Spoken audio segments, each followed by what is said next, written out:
Movie के start में हम लॉस एंजलिस सिटी को देखते हैं, जहाँ पे शहर के बहुत से लोग एक सबवे कंस्ट्रक्शन को रोकने के लिए हड़ताल कर रहे थे। यहाँ की गवर्नमेंट हाल में ही चेंज होने की वजह से सबवे की कंस्ट्रक्शन बहुत ज्यादा स्लो है, जिसकी वजह से शहरियों को बहुत ज्यादा प्रॉब्लम होती है। इसीलिए सब चाहते हैं कि जल्दी से सबवे का काम रुक जाए। इसके बाद हम एक आदमी को देखते हैं जिसका नाम माइक है, जो कि अपनी बेटी कैली के लिए ब्रेकफास्ट बना रहा था। माइक एक अर्थक्वेक्स एक्सपर्ट है, जो कि नेशनल इमरजेंसी डिपार्टमेंट में अर्थक्वेक्स पे रिसर्च करता है। उसने अपने काम से कुछ दिनों के लिए ऑफ लिया हुआ था ताकि वो अपनी बेटी कैली के साथ कुछ वक्त गुजार सके। इसके बाद हम हॉस्पिटल में एक आदमी को देखते हैं जिसको गोली लगी थी और डॉक्टर चेया उसका इलाज कर रही थी। अचानक हॉस्पिटल में अर्थक्वेक आ जाता है। दूसरी तरफ माइक को भी अपने घर में अर्थक्वेक के झटके महसूस होते हैं। अब वो डिसाइड करता है कि मुझे काम पे जाना होगा और ऑफिस में कॉल करके अर्थक्वेक के बारे में पूछताछ करने लगता है। अब ये सब देख के उसकी बेटी उससे नाराज होने लगती है, क्योंकि माइक ने उससे प्रॉमिस किया हुआ था कि वो इस वीक काम पे नहीं जाएगा और उसी के साथ टाइम स्पेंड करेगा। अब वो कैली के लिए एक बेबी सिटर बुलाता है और खुद काम पे चला जाता है। फिर हम एक कंस्ट्रक्शन साइट को देखते हैं, जहाँ एक टनल में मजदूर काम के लिए गए हुए थे और अर्थक्वेक के इम्पैक्ट की वजह से उनमें से कुछ मजदूर मारे जाते हैं। अब इस मामले की जांच के लिए माइक को वहाँ बुलाया जाता है, क्योंकि वो अर्थक्वेक्स एक्सपर्ट है। फिर माइक अपने एक साथी के साथ टनल में जाता है। टनल का टेम्परेचर काफी ज्यादा हाई था और वहाँ बहुत से चूहे भी मरे हुए थे। फिर माइक अपने गैजेट से वहाँ टेम्परेचर मेजर करता है, जिसे देखकर वो बहुत ज्यादा शॉक हो जाता है, क्योंकि वहाँ का टेम्परेचर इतना ज्यादा था जितना बर्निंग फायर का होता है। तभी अचानक वहाँ एक और अर्थक्वेक आता है और टनल में एक बड़ा सा होल बन जाता है, जहाँ से बहुत ज्यादा वाली भाप निकल रही थी। अब वहाँ टेम्परेचर इतना ज्यादा हो जाता है कि उन दोनों का सूट मेल्ट होने लगा था, लेकिन दोनों ही सही वक्त पे टनल से बाहर आ जाते हैं। माइक ये सब देखकर बहुत ज्यादा शॉक था।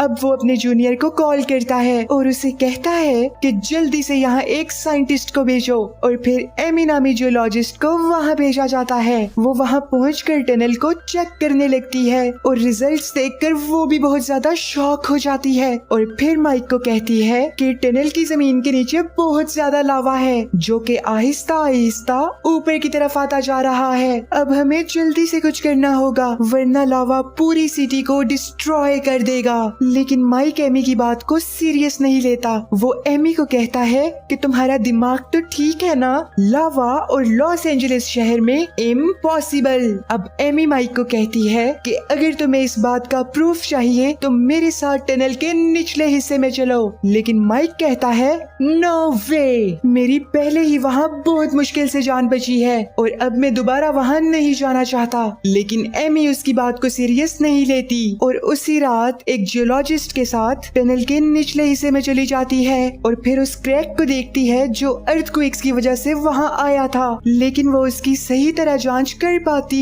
इससे पहले ही वहाँ एक और अर्थक्वेक आ जाता है, जो कि पिछले वाले अर्थक्वेक से भी बड़ा था। इसका इफेक्ट इतना ज्यादा था कि पूरे शहर की लाइट चली जाती है और एक ट्रेन जो कि अंडरग्राउंड टनल में चल रही थी वो भी उस अर्थक्वेक का शिकार हो जाती है। और टनल में जो क्रैक आया था वो अब अर्थक्वेक की वजह से और ज्यादा बड़ा हो चुका था और उसमें से लावा बाहर निकलने लगा था। अब एमी की साथी जियोलॉजिस्ट पैनिक होने की वजह से उस क्रैक में गिर जाती है। एमी उसको बचाने की बहुत कोशिश करती है। वो उसका हाथ पकड़ती है, लेकिन हाई टेम्परेचर्स की वजह से एमी का हाथ जलने लगता है। अब उसका हाथ छूटता है और एमी की दोस्त मारी जाती है। इसके बाद जब एमी टनल से बाहर आती है तो वो देखती है कि पास में ही तालाब का पानी हाई टेम्परेचर्स की वजह से बॉयल होने लगा था। वहीं दूसरी तरफ कैली भी घर में बहुत ज्यादा डरी हुई थी। फिर जब माइक उसे अपने साथ ऑफिस लेकर जा रहा था, लेकिन रोड्स के नीचे टनल्स के ढक्कन भाप के प्रेशर की वजह से हवा में उड़ने लगते हैं और टनल के पास जो तालाब था उसमें से तो भाप के पूरे पूरे बादल निकल रहे थे। और फिर वहाँ एक बहुत बड़ा ब्लास्ट होता है और जलते हुए गोले जाकर बिल्डिंग्स में गिरते हैं और थोड़े ही टाइम बाद शहर की अलग अलग जगहों पे ऐसे और भी ज्यादा ब्लास्ट्स होने लगते हैं। ऐसा लग रहा था जैसे हर तरफ तबाही मच चुकी है और एक गोले के माइक की कार के पास गिरने की वजह से वो अपनी बेटी के साथ रास्ते में ट्रैप होकर रह जाता है। अगर आप सबको मेरी वॉइस पसंद आई है तो जल्दी से वीडियो को लाइक कर दें। पूरे शहर में अफरा तफरी फैल गई थी और लोग अपनी जान बचाने के लिए भाग रहे थे। बहुत से चोर इस सिचुएशन का फायदा उठाते हैं और लोगों के घरों में चोरी करने लगते हैं। इसके बाद हम डॉक्टर जया को देखते हैं जो कि सबसे बचते हुए अपनी कार में बैठ के घर जा रही थी, लेकिन तभी उसके पास एक फायर ब्रिगेड की गाड़ी पे जलता हुआ गोला गिरता है और ट्रक का ड्राइवर बहुत ज्यादा जख्मी हो जाता है। अब जया अपने डॉक्टर होने का फर्ज निभाती है और ड्राइवर की मदद करने के लिए उसके पास चली जाती है। माइक भी वहीं था, इसलिए वो जया को देख लेता है और उसके पास आ जाता है ताकि उसकी हेल्प कर सके। वहीं दूसरी तरफ केली कार में ही बैठी हुई थी। तभी एक बड़ा सा ब्लास्ट होता है और तालाब से लावा बाहर आने लगता है। अब लावा जिस रास्ते में बह रहा था वहीं सामने माइक की गाड़ी भी खड़ी हुई थी जिसमें केली बैठी हुई थी। लावा आहिस्ता आहिस्ता केली की तरफ बढ़ रहा था। डरते हुए केली कार से बाहर निकलती है और देखती है कि लावा उसके बिल्कुल पास पहुंच चुका है। वो हेल्प के लिए अपने डैड को आवाज देती है। तभी केली के पास लावा में ब्लास्ट होता है और लावा की कुछ छींटे उसके कपड़ों में गिर जाती हैं। लेकिन माइक जल्दी से केली के पास आता है और उसके कपड़ों पे लगी आग बुझाता है। इसके बाद वो केली को वहाँ से रेस्क्यू कर लेता है। इसके बाद वो जया को आकर कहता है कि मेरी बेटी को भी ड्राइवर के साथ साथ हॉस्पिटल ले जाओ क्योंकि केली का हाथ जल चुका था। अब जया उसे अपने साथ ले जाती है। फिर एली भी माइक के साथ आकर लोगों की हेल्प करने लगती है। इसके बाद माइक ऑफिस में कॉल करता है और ज्यादा से ज्यादा एम्बुलेंसेस और फायर ब्रिगेड्स मंगवाता है। फिर कुछ ही देर में वो सब वहाँ पे आ जाती हैं और जख्मी लोगों की मदद करने लगती हैं। तभी माइक को पास में ही एक जख्मी आदमी नजर आता है। अब वो और एली उसकी मदद करने के लिए उसके पास आते हैं। पास में ही ढेर सारा लावा था जो कि आहिस्ता आहिस्ता उनकी तरफ बढ़ रहा था। अब वो उस आदमी को रेस्क्यू करते इससे पहले ही एक जलता हुआ ट्री उनके रास्ते में गिर जाता है और वो दोनों वहाँ ट्रैप होके रह जाते हैं। फिर फायर ब्रिगेड्स वाले सीढ़ी की मदद से उनको वहाँ से निकालने की कोशिश करते हैं, लेकिन नीचे इतने ज्यादा लावा के हाई टेम्परेचर की वजह से वो सीढ़ी पिघलने लगती है और फिर टूटकर नीचे गिर जाती है। लेकिन उन तीनों की किस्मत अच्छी थी क्योंकि वो वहाँ गिरे थे जहाँ अभी तक लावा नहीं पहुँचा था। वहीं दूसरी तरफ हम उस ट्रेन को देखते हैं जो कि टनल में फंसी हुई थी। अब ट्रेन का ड्राइवर देखता है कि टनल के सामने के रास्ते से लावा उनकी तरफ बढ़ता हुआ आ रहा है और जैसे जैसे लावा पास आ रहा था ट्रेन में गर्मी बढ़ती जा रही थी और कुछ ही देर में ट्रेन का ड्राइवर और ट्रेन में बैठे लोग बेहोश होने लगते हैं। इसके बाद माइक के डिपार्टमेंट को इस फंसी हुई ट्रेन के बारे में पता चलता है और वो एक टीम को वहाँ भेजते हैं ताकि लोगों को रेस्क्यू कर सके। अब तक लावा ट्रेन के आधे हिस्से तक पहुँच चुका था। वो पिछले हिस्से के सारे पैसेंजर्स को रेस्क्यू कर लेते हैं, लेकिन ट्रेन का ड्राइवर अभी भी फ्रंट साइड पे था।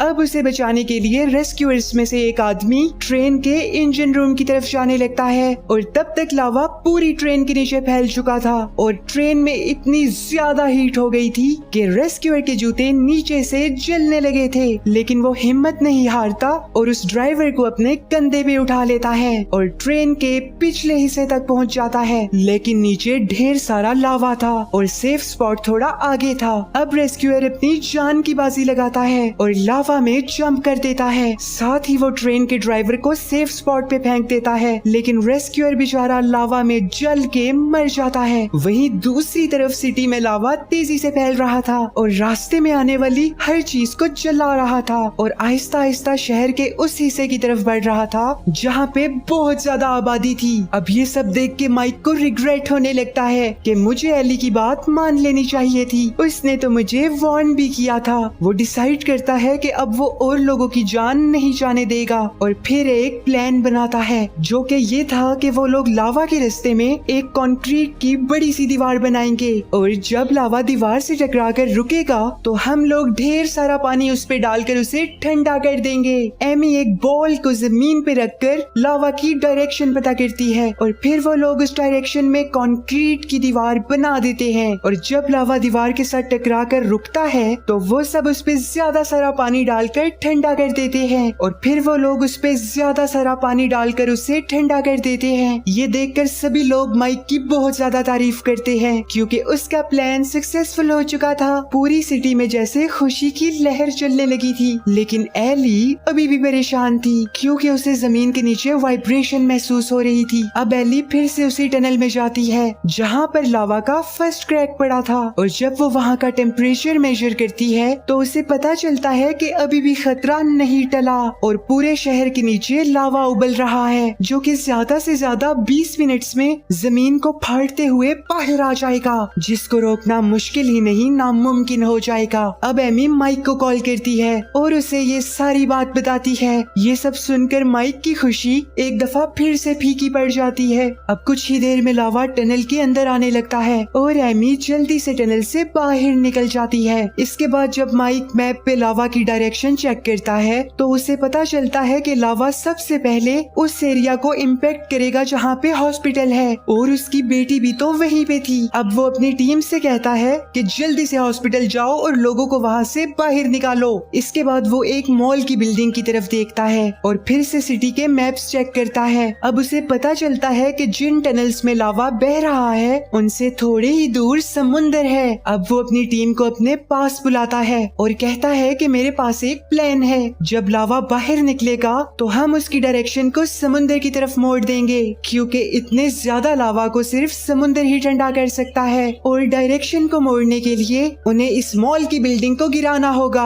और जब लावा बिल्डिंग के मलबे से टकराएगा तो वो अपना रास्ता समुंदर की तरफ बना लेगा। इस तरह से हम अपनी सिटी को बचा सकते हैं। लेकिन उन सब के पास अब सिर्फ 10 मिनट्स रह चुके थे। वो जल्दी से बिल्डिंग में बॉम्ब्स फिट करते हैं और जया के हॉस्पिटल में से सब लोगों को बाहर निकाला जाता है और फिर वो उन्हें किसी दूसरी लोकेशन पे शिफ्ट करने लगते हैं। इसके बाद हम देखते हैं कि माइक के पास लावा का एक बहुत बड़ा फवारा फूटता है और पूरी रोड फटने लगती है और वहाँ के सभी होल्स में से तेज प्रेशर से लावा बाहर आने लगता है। अब माइक अपनी टीम को कहता है कि जल्दी से बॉम्ब्स को एक्टिवेट कर दो, और टीम ऐसा ही करती है। लेकिन तभी माइक देखता है कि जहाँ पे मॉल का मलबा गिरेगा वहाँ पे उसकी बेटी खड़ी हुई है, जो कि एक बच्ची को वहाँ से रेस्क्यू कर रही थी। अब माइक जल्दी से उनकी तरफ भागते हुए जाता है और मलबे के उनके ऊपर गिरने से पहले ही वो उनके ऊपर लेट जाता है और फिर मॉल की पूरी बिल्डिंग उनके ऊपर गिर जाती है। अब जब लावा मलबे से टकराता है तो अपना रास्ता चेंज करके समुंदर की तरफ जाने लगता है। ये देखकर सभी लोग बहुत ज्यादा खुश हो जाते हैं। इसके बाद हम एमी को देखते हैं, जो कि मॉल के मलबे में माइक को ढूंढ रही थी। वो समझ रही थी कि माइक मर चुका होगा, लेकिन तभी माइक उसे आवाज देते हुए मलबे से बाहर निकलता है, जिसके साथ उसकी बेटी और वो बच्चा भी था, और तीनों ही सेफ थे। वहीं दूसरी तरफ लावा भी समुंदर में गिरकर ठंडा हो जाता है और इस तरह से पूरी सिटी सेफ हो जाती है। पूरा शहर बहुत ज्यादा खुश था और माइक भी खुशी खुशी अपनी बेटी के साथ घर जा रहा था। The end. वीडियो को लाइक और चैनल को सब्सक्राइब करना बिल्कुल भी मत भूलिएगा। Take care stunners and bye bye.